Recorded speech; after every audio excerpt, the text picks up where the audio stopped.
새해 첫 주일 예배에 나오신 성도들을 주님의 이름으로 환영하고 사랑하고 또 축복합니다.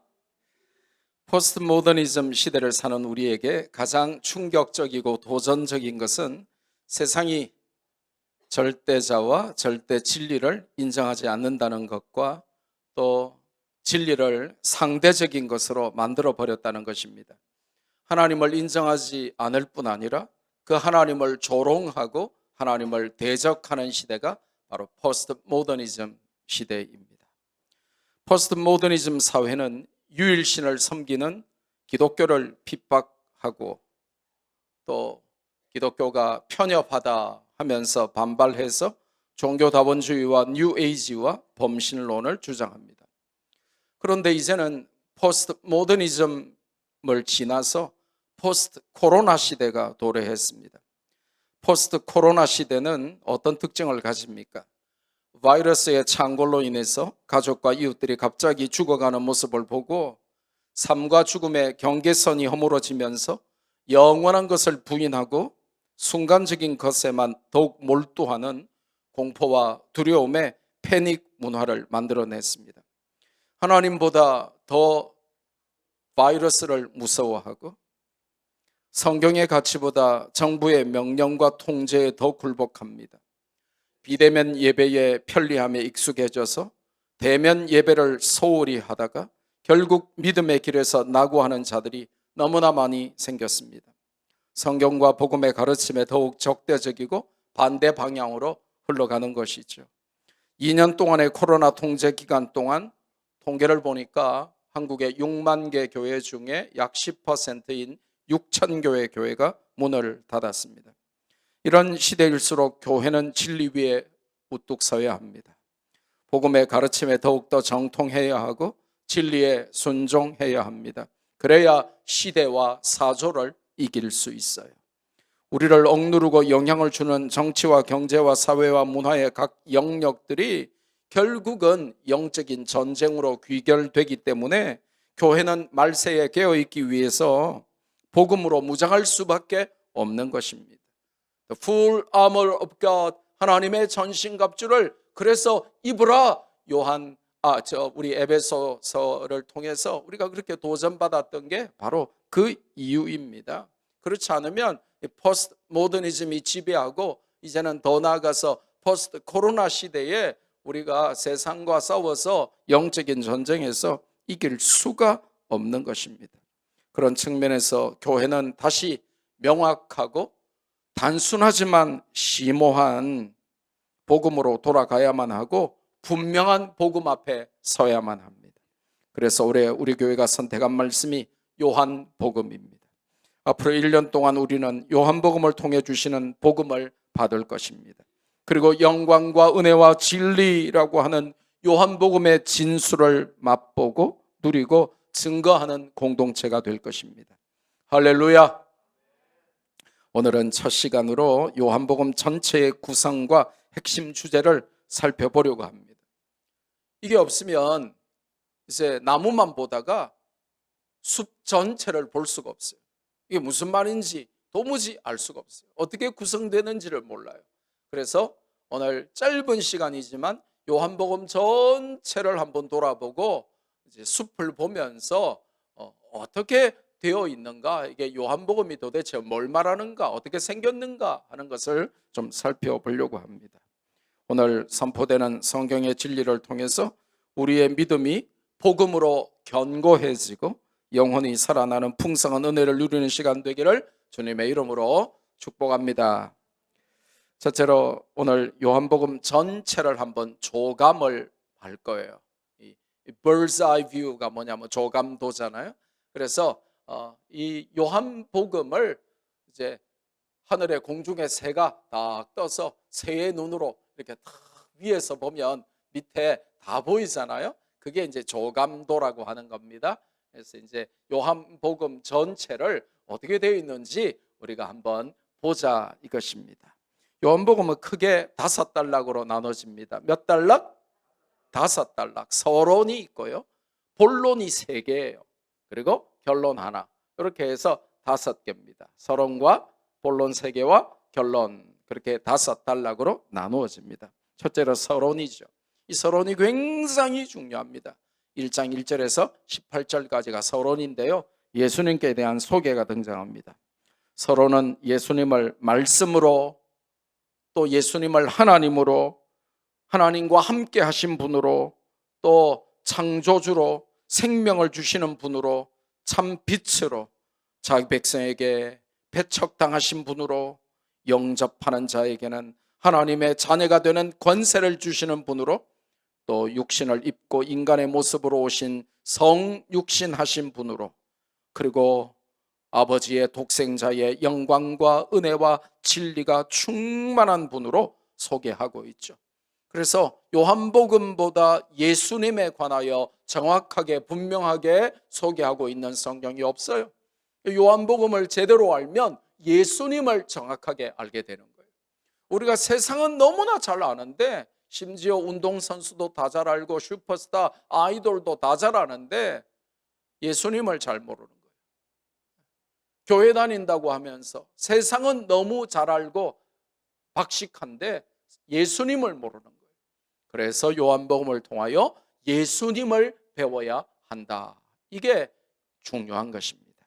두 번째로 이제 본론의 첫 번째가 1장 19절에서 12장 50절까지, 이게 이제 예수님의 공생애, public ministry, 예수님의 공생애를 다루는데, 그 중에 이제 그 중요한 게 7가지 표적, 예수님이 요한복음에서 첫 번째, 두 번째, 세 번째, 네 번째 이렇게 하시면서 7가지 표적을 보여주십니다.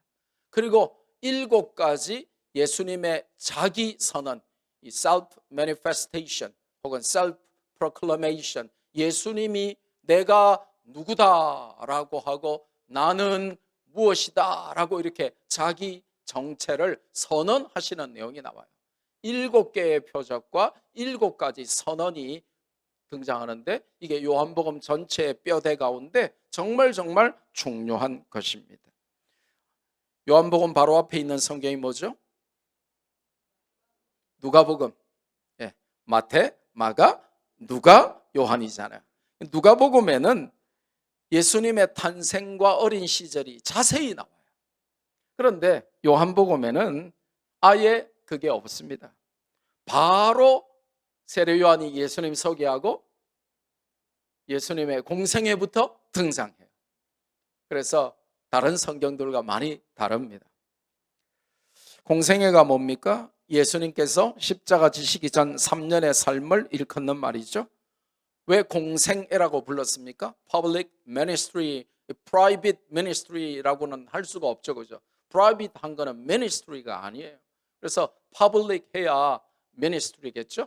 그래서 왜 공생애 사역이라고 하냐, 공생애라고 하냐 하면, 예수님의 삶 자체가 개인적인 어떤 성공과 출세를 위한 추구가 아니었고, 하나님과 그 나라 확장과 복음을 위해 공적인 삶을 사셨다는 것입니다. 그래서 예수님의 공생애라고 부르고 공생애 사역이라고 부르는 것입니다.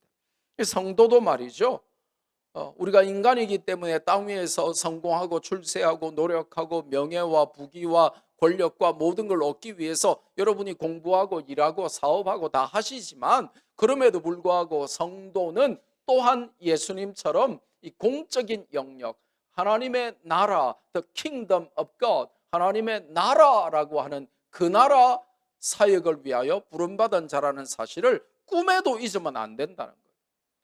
그러니까 매일 먹고 사는 문제에만 함몰돼 가지고 기도한다고 기도 제목 내라고 하면 전부 내 남편, 내 부모, 내 아들, 내 딸, 내 공부, 내 사업 이것만 하고, 우리 교회가 어떻게 복음을 잘 전하고 잃어버린 영혼들이 돌아오고 선교사를 잘 케어하고 우리가 다음 세대를 잘 양육하고 이런 데는 관심이 없는 거죠.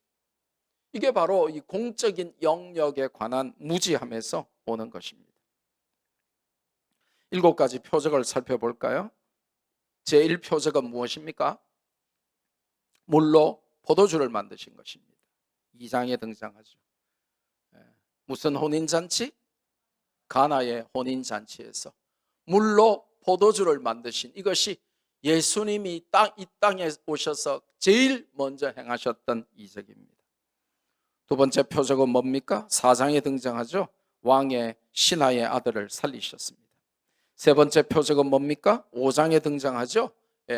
미문 베데스다 연못에 38년 된 병자를 고치시는 위대한 기적을 일으키시죠. 네 번째 표적은 뭡니까? 6장에 바로 그 유명한 오병이어 기적을 일으키시죠. 떡 5개와 물고기 2마리로 5,000명을 먹이시고 12광줄이나 남기시는 기적을 베푸십니다. 다섯 번째 표적은 뭡니까? 6장에 등장하죠. 예수님이 물 위를 걸으십니다. 여섯 번째 표적은 9장에 등장하는데 소경의 눈을 뜨게 하십니다. 그리고 요한복음에 등장하는 일곱 번째 마지막 표적이 11장인데 죽은 나사로를 살리시죠. 그러면 7가지 예수님의 자기 선언, 예수님의 신분과 정체를 드러내는 예수님의 7가지 자기 선언이 이 요한복음에 등장하는데 이게 굉장히 중요한 것입니다. 왜냐? 사람들이 예수님을 뭐라고 평가하느냐는 중요한 게 아닌 것입니다. 예수님이 스스로를 내가 누구다 라고 알려주시는 굉장히 중요한 내용이 요한복음에 등장하고 성도들은 이거를 잘 아셔야만 됩니다. 사실 예수님이 행하셨던 기적이나 표적들 잘 몰라도 됩니다. 구원받는데 아무 지장이 없습니다. 그런데 예수님이 누구신가를 모른다는 것은 문제가 심각해지는 거예요. 첫째로 예수님의 일선언은 뭡니까? 6장 35절에 I am the bread of life. 내가 생명의 떡이다. 영원히 배고프냐? 나를 먹어야 산다. 내가 생명의 떡이다. 세상 거는 아무리 먹어봤자 니네들 배 안 부르다. 명예, 권세, 인기 다 꺼진다. 금방 소화되고 사라지고 없어진다. 더 허기진다. 그런데 나를 먹어야 산다. 그렇게 알려주시죠. 8장 12절에 보니까 제2선언이 나옵니다. I am the light of the world. 내가 세상의 빛으로 왔다. 무슨 말입니까? 뭐를 전제로 하시는 말씀이에요? 세상이 흑암으로 뒤덮여 있다는 것입니다. 그 흑암을 제거하는 것은 세상의 빛으로 오신 참 빛이신 예수님밖에 없다는 거예요. 1장에서 왜 예수님을 참 빛이라고 했을까요? 가짜 빛이 많다는 거예요. 촛불이면서 태양인 것처럼 쇼하는 가짜들이 너무 많이 나타났다는 것입니다. 그래서 예수님이 나는 세상의 빛이다. 나를 따르는 자는 어두움에 다니지 아니할 것이다 라고 하는 위대한 self manifestation, 자기 신분을 드러내시는 위대한 선언을 하세요.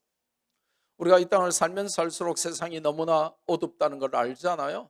그러면 참 빛이신 그분 앞에 나와야 우리가 어두움에 다니지 않는다는 것입니다. 세 번째로 10장 9절에 예수님의 삶선언이 나옵니다. 나는 양들의 문이다. I am the gate. 내가 바로 the very gate. 내가 바로 그 문이다.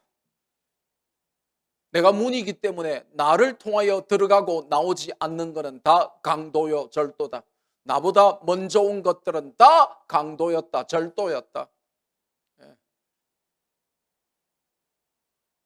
그래서 내가 문이기 때문에 나를 통하여 들어가야 되고 나를 통하여 나와야 된다. 놀라운 말씀이죠. 천국 가는 유일한 문은 예수님밖에 없다는 것입니다. 다른 문은 없다는 것이죠. 또 10장 11절에 연속적으로 I am the good shepherd. 나는 선한 목자다. 양들이 나를 안다. 나도 양들을 안다. 다른 자들은 도둑질하고 강도질하고 죽이려고 왔지만 나는 내 양들을 위하여 목숨을 내놓기 위하여 왔다. 나는 선한 목자다. 11장 25절에 나는 부활이요 생명이다. I am the resurrection and the life. 내가 부활이다. 내가 생명이다. 나를 믿는 자는 죽어도 살겠고 살아서 나를 믿는 자는 영원히 죽지 아니하리라. 영생을 얻는 것이다 라고 정확히 말씀하시죠. 육선언은 14장 6절에 등장합니다. 우리가 너무나 잘 아는 말씀이 나오죠. I am the way and the truth and the life. 내가 바로 곧 길이요 진리요 생명이다 라고 말씀하시죠. 제7선언은 무엇입니까? 15장 전체를 관통하는 핵심이죠. 나는 포도나무요 너희는 가지다. 저가 내 안에 내가 저 안에 있으면 사람들은 과실을 많이 맺을 것이다. 나를 떠나서는 너희가 아무것도 할 수 없을 것이다. 그러니까 내 안에 거하라. 왜냐? 나무에서 떨어진 가지는 그거는 죽은 것이다. 그래서 바짝 말라서 길가에 떨어져서 사람들에게 밟혀서 그냥 불쏘시개가 될 뿐이다. 그러니까 포도나무에 붙어 있어야 과일을 맺는다. 내가 포도나무인데 나에게서 떨어져서 그냥 짝대기로 돌아다니려고 하는 인생이 많다. 그렇게 말씀하시는 것이죠. 본론에 있어서 또 다락방 강화가 등장을 해요. 다락방 강화는 이제 예수님께서 십자가 지시기 전에 최후의 만찬을 하시던 다락방에서 주신 말씀들이 13장에서 17장까지 집약되어 있습니다. 그래서 이제 영어로는 The Upper Room Discours라고 하는데요. 다락방에서 하신 말씀 Discours라고 하는 거예요. 근데 여기 이제 내용이 뭐냐면 예수님의 고별 설교가 나옵니다. Farewell Sermon이 등장하고요. 또 예수님이 대제사장으로서 The High Priest로서 하나님께 올려드리는 기도가 나옵니다. 13장에는 예수님께서 제자들의 발을 씻기세요. 여러분 잘 아시는 내용이죠. 그리고는 가룟 유다가 나를 배신할 것이다 하는 것을 예언하십니다. 그리고 너희가 서로 사랑하라 하면서 너희는 십계명만 알지 구약계명만 알지 내가 너희에게 새로운 계명을 하나 주는데 내가 너희를 사랑한 것처럼 너희도 서로 사랑하라 하는 새 계명을 주십니다. 그리고 베드로 네가 나를 부인할 것이다 하는 예언을 13장에서 주세요. 14장에는 예수님께서 그 유명한 자기 정체성을 이제 선언하시면서 내가 곧 길이요 진리요 생명이다 라고 선포하십니다. 그리고 성령을 보낼 것이다 라고 약속하십니다. 15장에는 그 유명한 포도나무와 가지 비유를 주시고 또 세상이 너희를 미워할 것이다 라고 말씀하십니다. 여러분 우리가 예수님 잘 믿고 교회가 부흥하고 교회가 즐겁고 그러면 세상이 막 우리를 막 인정해주고 박수 쳐주고 세상이 우리에게 표창장 주고 뭐 잘 모이도록 도와주고 그렇게 하지 않는다는 것입니다. 마지막 때에 교회가 사명 감당하지 못하도록 못 모이게 하고 대면 예배로 전환하라 그러고 뭐 99명 뭐 이상은 안 된다 그러고 뭐 온갖 패스를 다 해가지고 이제는 교회의 예배도 방역 패스 한다 만다 이런 소리를 하고 하면서 교회가 너희를 세상이 교회를 싫어할 것이다 라고 예수님께서 요한복음 15장에 말씀을 하십니다. 왜냐? 세상은 나를 미워하기 때문에 나를 따르는 너희를 당연히 싫어하고 미워할 것이다 라고 말합니다. 그러니까 세상이 너희를 미워하면 이상하게 여기지 말아라. 그건 너무나 당연한 거다. 은혜는 당연한 그게 모든 것은 은혜지만 세상이 우리를 미워하는 것은 그거는 너무 예수님 말씀에 의하면 당연한 것입니다. 16장에는 성령께서 어떤 일을 하시는가에 대해서 굉장히 자세히 나와요. 그러니까 요한복음 16장을 잘 모르면 성령의 역사를 이해할 수가 없어요. 그리고 요한복음 16장에 예수님께서 위대한 말씀을 하시죠. 너희가 환난을 당한다 세상에서. 그러나 환난을 당하지만 어떻게 하라? 담대하라. 왜? 내가 세상을 이겼느니라. 내가 이미 세상을 이겼다. 그러니까 세상에서 너희가 환난을 당하지만 이미 결론을 알고 싸우는 전쟁이니까 너희는 담대하라, 그렇게 말씀하세요. 여러분 아시다시피 제가 축구 너무 좋아하잖아요. 근데 바빠서 못 볼 때가 있거든요. 그러면 이제 이렇게 뉴스 통해 가지고 결론만 봅니다. 결론 보면 손흥민이 3골 넣어가지고 3대1로 이겼다. 근데 그 결론을 알고 재방송을 보잖아요. 그럼 한 골 먼저 줘. 그러면 그걸 모르면 막 괴로워하고 막 힘들어하고 막 한숨 쉬고 막 세상이 다 망한 것처럼 오 마이 갓 그러면서 막 망했네 이러면서 막 밥도 맛이 없고 막 갑자기 막 온몸에 힘 빠지고 막 예. 그럴 이유가 없는 게 왜 그래요? 이미 결론을 알잖아요. 손흥민이 해트트릭 해가지고 3골 넣어가지고 이긴 거를 알잖아요. 그러니까 한 골 줘도 돼 이러면서 예. 나중에 3골 넣어서 이기는데 뭐 난 이미 결론을 다 알아, 그거예요. 너희가 세상에서 환난을 당하냐?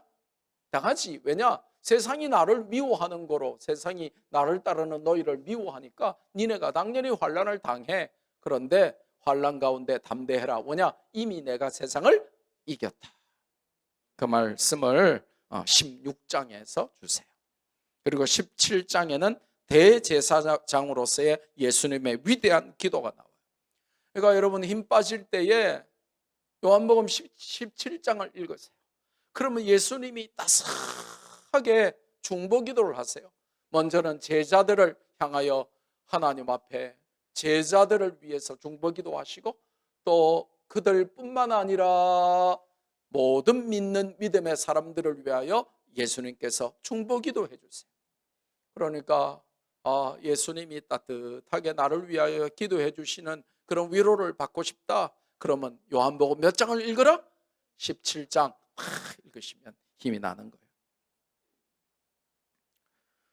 본론의 세 번째는 18장에서 20장인데 바로 하이라이트 중에 하이라이트죠. 예수님의 crucifixion and the resurrection, 예수님의 십자가 고난과 예수님의 부활을 다루는 장이 요한복음 18장, 19장, 20장이 되겠습니다. 18장에 보면 예수님이 체포당하세요.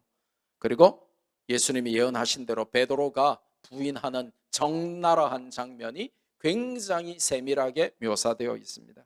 그리고 예수님이 빌라도 앞에 서시죠. 19장에는 이제 십자가형이 최종 선언되죠. 그리고 못 박히십니다. 그리고 이제 아리마대 사람 요셉과 니고데모가 예수님을 새 무덤에 장사하는 내용이 나옵니다. 20장에는 예수님이 부활하세요. 그리고 막달라 마리아에게 나타나시고 제자들에게 나타나십니다. 그리고는 제자들에게 파송의 명령을 주시죠. 아버지께서 나를 보내신 것 같이 나도 너희를 보내노라. As the Father has sent me, I am sending you right now. 아버지께서 나를 보내신 것 같이 나도 너희를 보내노라. 그러니까 교회는 보냄을 받은 자들의 모임이에요. 가만히 앉아서 우리끼리 세세세 하면서 나 구원받았네, 너 구원받았네 하면서 할렐루야 아멘 우리는 구원받았어 그러면서 우리끼리 구원의 감격에 겨워하는 자들의 모임이 교회가 아니라 교회는 세상으로 보냄을 받은 자들의 모임이에요. 아버지께서 나를 보내셔서 내가 하늘 보좌 버리고 이 땅에 와서 너희를 구원하기 위하여 모든 십자가 사역을 다 마쳤기 때문에 이제 나도 너희를 세상에 보내어서 구원의 복음을 전하게 한다라고 파송을 하시는 내용이 요한복음 20장에 등장하는 것입니다. 근데 그때 도마가 하필 없었던 거예요. 나중에 이제 개별적으로 이제 나중에 이제 1년 후에 이제 요한복음이 끝나갈 때쯤에 요한복음 20장 하면서 도마를 다루겠지만 있어야 할 때 없는 것이 비극인 것입니다. 남들 다 기도하러 오는데 내 혼자 자고 있고, 남들 다 은혜 받는데 내 혼자 은혜 못 받고, 남들 다 주님께 헌신하는데 나 혼자 헌신 못하고, 남들 다 전도하는데 나 혼자 전도 안 하고, 남들 다 감사하는데 나 혼자 감사할 줄 모르고, 이게 비극인 것입니다. 남들이 다 있는데 누구만 빠졌어요? 도마만 빠졌어요. 그러니까 딴소리 하는 겁니다. 뭐라고 딴소리 했을까요? 내가 예수님의 못 박히신 손 거기에 내 손가락을 넣어보고 예수님의 옆구리 창자국에 내 손가락을 넣어보기 전에는 제자들에게 나타나셨다 하는 그거를 내가 못 믿겠다. 왜냐? 제자들이 예수님 만나서 부활하신 예수님을 만나고 감격하고 그분의 파송을 받으면서 아버지께서 나를 보내신 것 같이 나도 너희를 보낸다라고 하셨어. 도마야, 넌 그때 화장실 갔니? 어디 갔니? 너 뭐하고 왔어? 라고 하니까 도마가 나는 못 믿겠어. 죽었는데 어떻게 살아날 수가 있어? 그 손에 내가 손가락을 넣어보고 옆구리에 내 손가락을 넣어보기 전에는 내가 못 믿겠어. 예수님이 부활하셨으면 내가 내 손에 장을 찢은다. I will eat the head. 미국 사람들은 모자를 먹는다 그래요. 모자가 빵입니까? 어떻게 먹어요? 그게 이제 한국말로 내 손에 장을 찢은다는 건데, 내가 예수님이 진짜 부활하셨으면 내가 I will eat the head. 내가 장을, 모자를 씹어 먹어주마, 빵처럼. 그랬단 말이에요. 근데 요한복음 20장에 8일 후에 예수님이 도마 앞에 나타나십니다. 그러면 뭐라 그러십니까? 엎드려 받쳐 라고 하시지 않았어요. 도마가 했던 말을 그대로 해주세요. 도마야, 내 손에 너의 손가락을 넣어보아라. 내 옆구리 창자국에 너의 손가락을 넣어봐라. 네가 그래야 믿겠다면서? 보고 믿으려고 하지 말고, 믿음 없는 자가 되지 말고 믿음이 있는 자가 되라. 저는 도마를 생각할 때마다 이 시대 우리에게 주시는 정말 하나님의 놀라운 은혜와 교훈이 많아요. 여러분, 제가 늘 말씀드립니다마는 남들이 다 은혜 받을 때 같이 은혜 받으세요. 내일부터 특세 하잖아요. 네가 아무리 그래봐라 내가 나오는가 이러면서 죽어도 안 나오리라고 미리 결단하는 분들이 없기를 바라요. 남들이 다 은혜 받는 자리에 나도 꼭 가야지 이래야 되는데, 안 그러면 도마 된다니까요.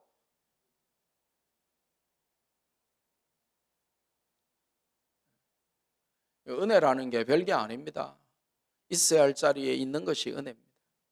가야 할 자리에 가는 것이 은혜입니다. 안 가야 할 자리에 안 가는 것이 은혜입니다. 도마가 있어야 할 자리에 있지 않았던 게 비극인 것이죠. 그랬더니 딴소리하고 믿음 없는 소리하고 뭐 찔러봐야 내가 믿겠다 이런 소리를 하고, 그러니까 예수님이 그게 얼마나 충격적이었으면, 자 도마야 찔러 넣어봐라. 자 찔러 넣어봐라. 여기 안 보고 믿는 자가 복이 있다. 너는 믿음 없는 소리 하지 말고 믿음으로 앞으로 평생 살아라. 모르긴 해도 도마는 그 시간 이후로 한평생 순교하기까지 믿음으로 살았을 것입니다.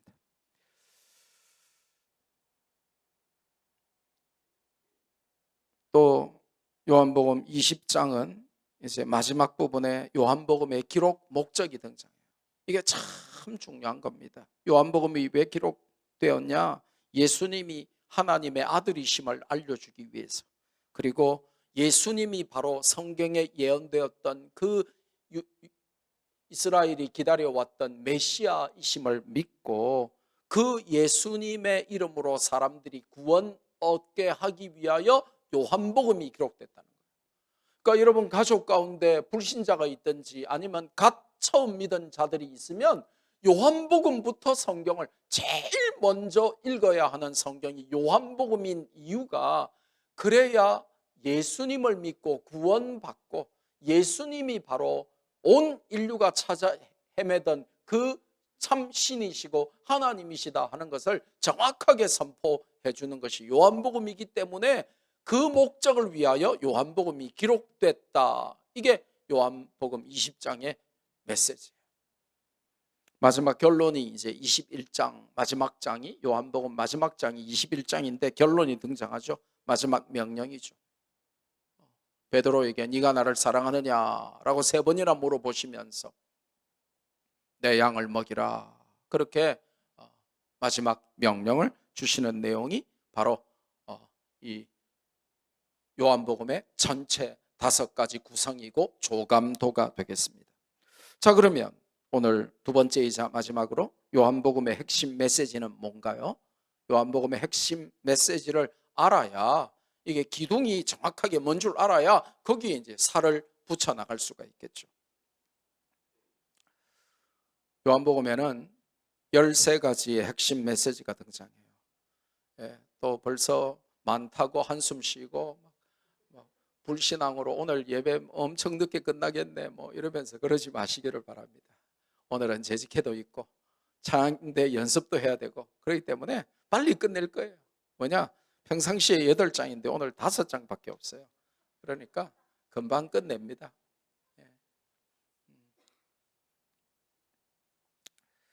첫째로 요한복음의 핵심 메시지는 예수님이 곧 그리스도이시다 하는 것을 증거하는 거예요.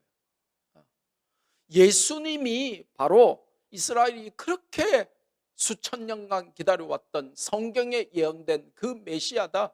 하나님이 최초의 원시 복음을 통하여 여인의 후손으로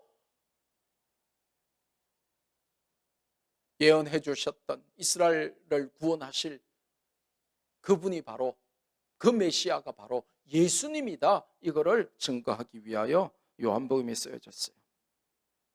2번째 핵심 메시지는 예수님의 선제성, pre-existence. 선제, 먼저 선자에 있을 제자, 먼저 계셨다 이 말이에요. 먼저 계셨다, 선제하셨다. 그리고 예수님이 창조와 어떤 관계가 있는가, 그거를 보여주는 게 요한복음의 핵심 메시지입니다. 1장의 서론에서 예수님에 관하여 정보를 주면서 뭐라고 시작했죠? 예수님은 태초부터 계셨다. 이 요한복음이 말하는 태초는 창세기 1장이 말하는 태초보다 더 먼저 된 태초예요.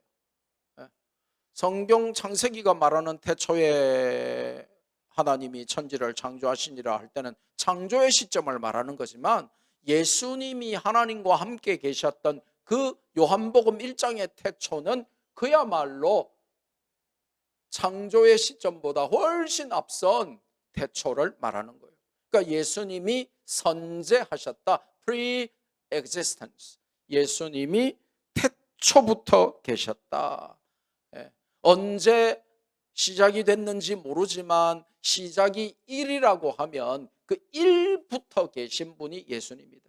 그리고 계신 다음에 천지를 창조했을 거 아닙니까? 그죠? 안 계신데 어떻게 천지를 창조하겠어요? 그러니까 천지 창조가 100 중에 2나 3이면 예수님이 먼저 계신 것은, 태초부터 계신 것은 1이다. 그 말이 선제성, 먼저 계셨다 이 말입니다. 그리고 예수님이 먼저 계셨고 먼저 계셨으니 하나님과 함께 천지를 창조하셨다. 이게 창세기의 메시지죠. 삼위일체가 창조에 관여하셨다. 그게 성경의 메시지죠. 더 놀라운 사실은 이스라엘 백성들이 거의 하나님처럼 섬겼던 사람이 믿음의 조상 아브라함인데, 요한복음 8장에 보면 예수님이 그들을 향하여 도발적인 메시지를 주세요. 뭐라고 하시냐? 요한복음 8장 56절에 예수님께서 니네들 아브라함이 나를 볼 것을 기대하고 사모하다가 아브라함이 나를 보고 나서는 너무너무 기뻐하고 행복해 했느니라 라고 도발적인 메시지를 주세요. 그러니까 요한복음 8장 57절에 이 유대인들이 열받아가지고, 유대인들은 열을 잘 받거든요. 교회 안에도 유대인들 많잖아요. 막 열받고 막. 이 유대인들이 뭐라고 열받았냐? 네가 나이가 50도 못 됐는데 아브라함을 봤느냐? 그러니까 예수님이 요한복음 8장 58절에 아브라함이 나를 보고 기뻐했다. 여러분, 이 사건이 창세기 22장에 나오는데 아브라함이 언제 예수님을 만났습니까?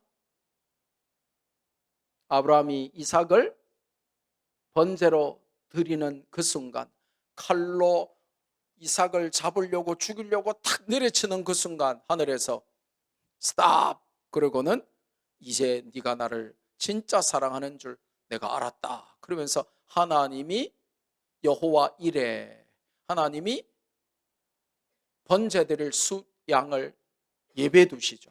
네. 그 숲풀 사이에 이제 나무이거든요. 그 이제 십자가인데 그 숲풀 사이에 뿔이 걸려 있는 숫양. 이제 구약학자들이 구약에 등장하시는 그리스도라고 해서 가장 중요하게 다루는 본문이 창세기 22장이거든요. 그때 아브라함이 예수님을 본 거예요. 그래서 예수님께서 요한복음 8장에 아브라함이 나를 그때 봤다. 내가 아브라함 만났다. 그러니까 이제 유대인들은 네가 50살도 못 됐는데 아브라함, 우리 조상 아브라함을 만났다고 막 그렇게 나오는 것이죠.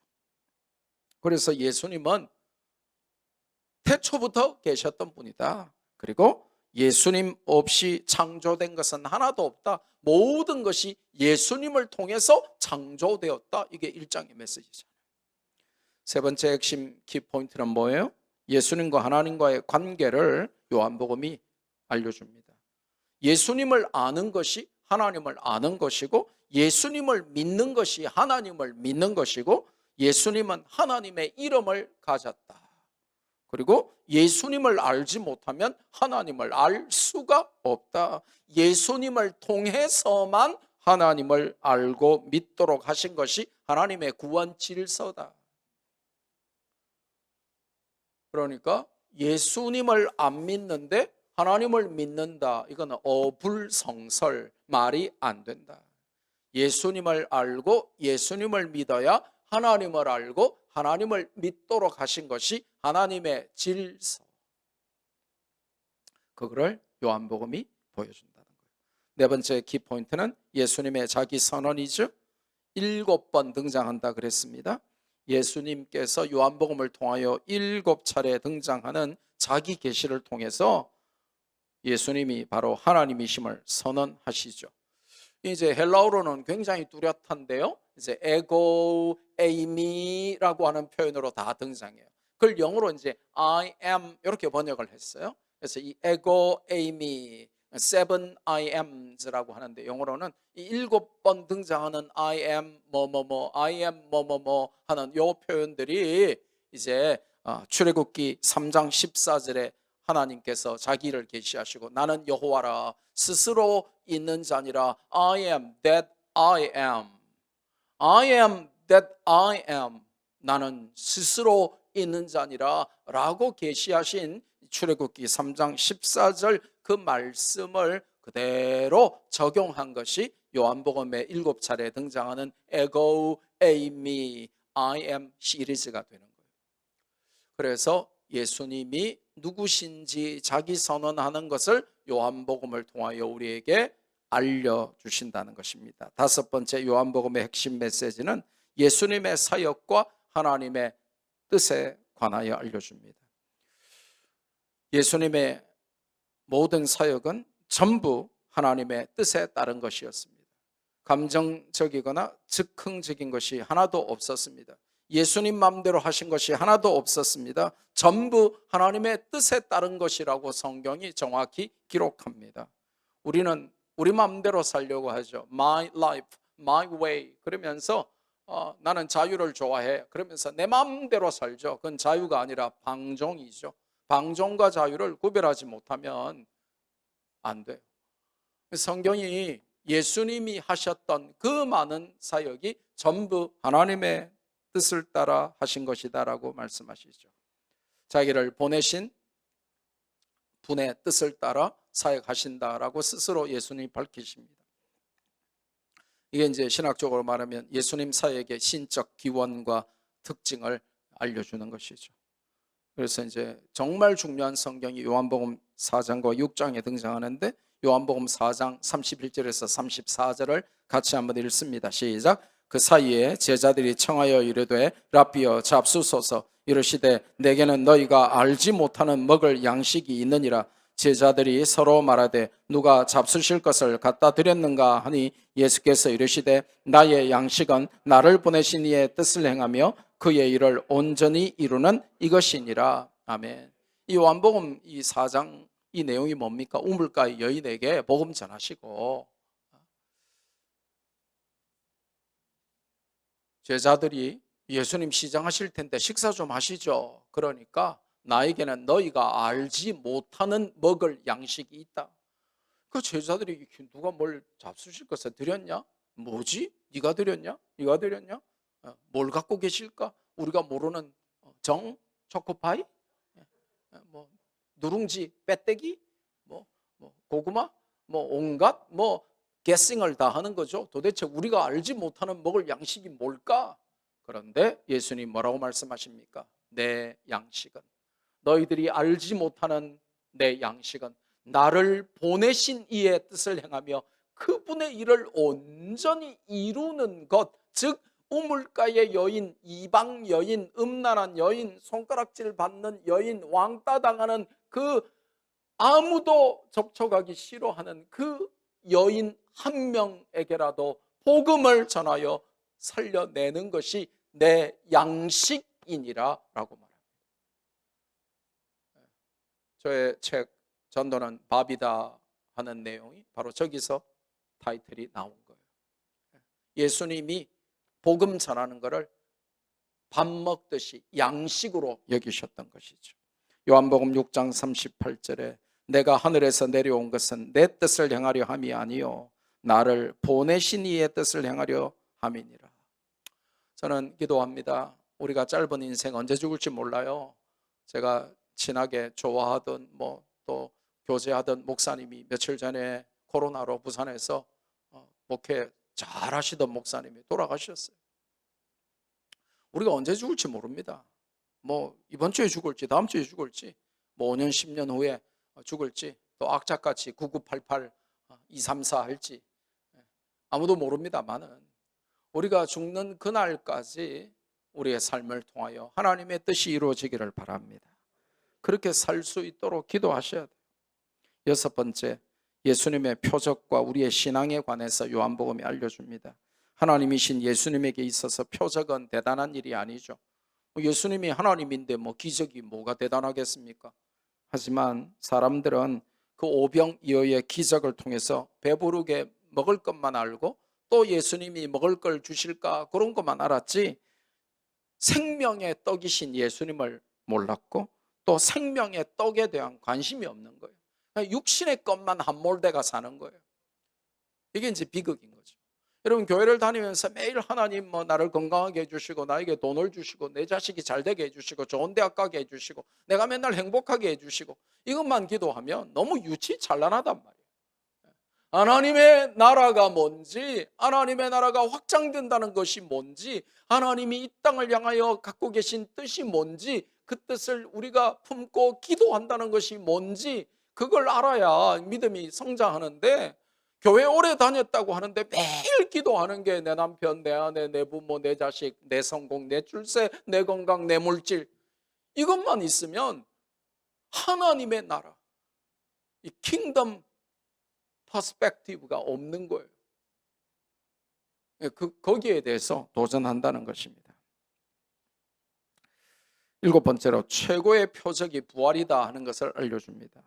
7개 표적들이 전부 예수님의 신적 권위와 능력을 다 보여주지만 마지막 표적이 나사로를 살리신 것인데 거기에 액센트가 있어요. 하이라이트를 둡니다. 왜 나사로를 살리신 이 표적을 마지막으로 제일 강조를 했냐 하면 그게 예수님의 부활을 상징하기 때문에 그 점에서 최고의 표적이라고 할 수 있어요. 요한복음에서 드러난 어떤 표적들보다 더 중요한 것은 나중에 예수님의 부활 사건이기 때문에 그런 것입니다. 8번째로 교회 공동체를 위해서 새 계명을 주신 것을 강조합니다. 내가 너희를 사랑한 것 같이 너희도 서로 사랑하라 하는 새 계명을 주셨어요. 여러분 교회 와서는 철천지 원수가 있으면 안 됩니다.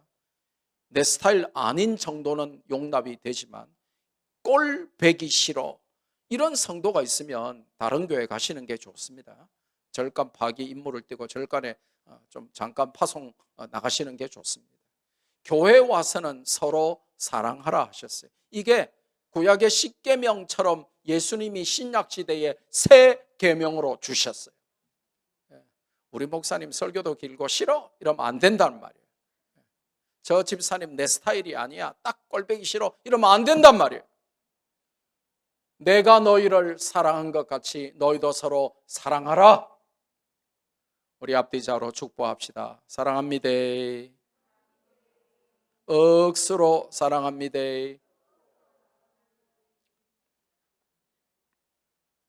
아홉 번째로 성령님의 사역을 정확하게 알려줍니다. 성령에 관한 가장 정확한 정의를 내리는 복음서가 바로 요한복음입니다. 요한복음 3장 5절에는 성령을 거듭나게 하시는 영으로, 7장 39절에는 생수의 강이 넘치게 하시는 영으로, 14장 16절과 16장 7절에는 상담자로서 우리를 모두 카운셀링 해주시는 위대한 대상담가로서의 성령을 설명하고요, 보혜사를 설명하고요, 14장 17절 15장 26절 16장 13절에는 진리의 영으로서 진리를 깨닫게 하시는 영으로서의 성령을 설명해요. 그러니까 오늘도 성령이 역사하지 않으면 이 설교를 들어도 아무것도 깨달음이 없게 되는 거죠. 반대로 성령이 역사하시면 말씀이 깨달아지고 믿어지고 아멘 소리가 나오게 돼요. 말씀 앞에 아멘이 안 나오는 이유는 성령하고 무관하게 지금 앉아 계신 거예요. 그리고 요한복음이 알려주는 성령은 우리와 함께 하시고 우리 안에 거하시고 우리를 통해서 역사하시는 공감각적이고 전인격적인 사역을 하시는 분이 성령님이시다 하는 겁니다. 열 번째로 요한복음의 핵심 메시지는 대제사장적인 기도와 그리스도의 비전입니다. 요한복음 17장을 대제사장적인 기도의 장이라고 부르는데 십자가 지시기 전에 위대한 중보자로서의 기도가 등장해요. 십자가를 통해 이루실 인류의 구원과 교회를 통한 성도의 하나됨에 대한 비전이 제시되죠. 그리고 11번째로는 성도와 세상과의 관계를 조명해 주십니다. 요한복음이 말하는 세상은 두 가지 관점이 있어요. 하나는 세상이라고 하는 게 성도를 괴롭히고 핍박하는 적대 세력이면서 동시에 성도가 복음 전하도록 보냄받은 살려야 할 곳이기도 하죠. 그래서 이 세상이 양면성을 가지고 있는데 문제는 성도가 분별력이 없고 믿음이 없다 보니까 세상 사람들을 사랑하고 세상의 물질과 권력과 인기와 명예만 사랑해서 세상에 푹 빠져서 세상을 사랑하며 사는 거예요. 그러다 보니까 세상에 보냄받아서 복음을 전하라고 하는 그거는 잊고 살아가는 것이죠. 뭐가 중요한지, 우리가 세상에 아직도 오늘도 살아야 할 이유가 뭔지, 돈 벌고 공부하고 우리가 사업하고 해야 될 이유가 뭔지를 알려주는 것이죠. 12번째로는 예수님 안에 있는 생명을 설명합니다. 요한복음의 기록 목적이 20장 31절에 나온다 그랬죠. 예수님께서 하나님의 아들이심을 믿게 해주고 그 이름을 힘입어 예수님 안에만 생명이 있다는 것을 알게 해주기 위하여 요한복음이 기록됐다라고 성경이 정확히 알려주세요.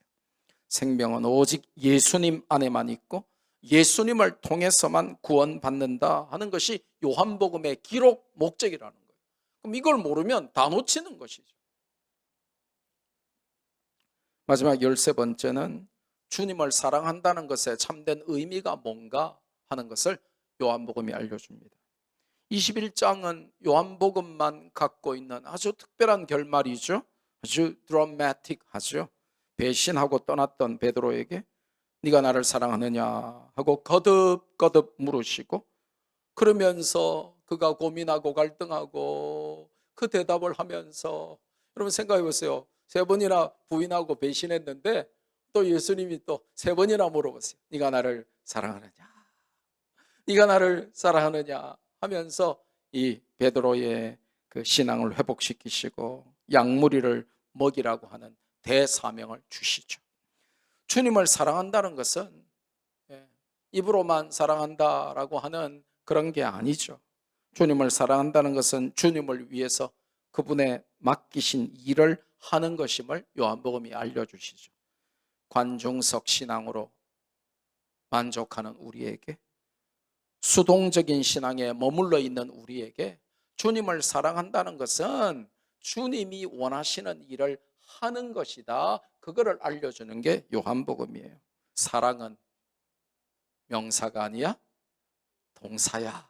그거를 요한복음이 말하는 거예요. 네가 나를 사랑하느냐 했을 때 너는 그 사랑이 명사인 줄 알지? 아니야. 사랑은 동사야. 나를 위하여 뭔가를 하는 거야. 내가 너에게 원하는 것을 하는 거야. 그게 사랑이야. 가만히 앉아 있는 게 사랑이 아니야 라고 말하는 것이죠. 그래서 여러분이 교회를 사랑한다, 주님을 사랑한다 하면 교회에 와가지고 관중석 신앙으로 발창 끼고 남들을 하는 거 평가만 하고 잘하니 못하니 입만 대면 그거는 주님 사랑하는 게 아니고 내가 열심히 충성하고 헌신하고 봉사해야 주님을 사랑하는 것이라는 거죠. 주님을 사랑한다면 주님의 명령에 순종하여 움직여야 한다. 그걸 요한복음이 말하고 싶은 거예요. 말씀했습니다. 요한복음을 앞으로 우리는 1년 동안 말씀 받을 겁니다. 요한복음을 통해서 예수님과 그분의 진리인 복음을 더욱더 잘 알게 되기를 바랍니다. 그리고 믿음이 성장하여 하나님께 영광 돌리는 그런 은혜가 우리 모두에게 가득하기를 주 예수 그리스도의 이름으로 축복합니다.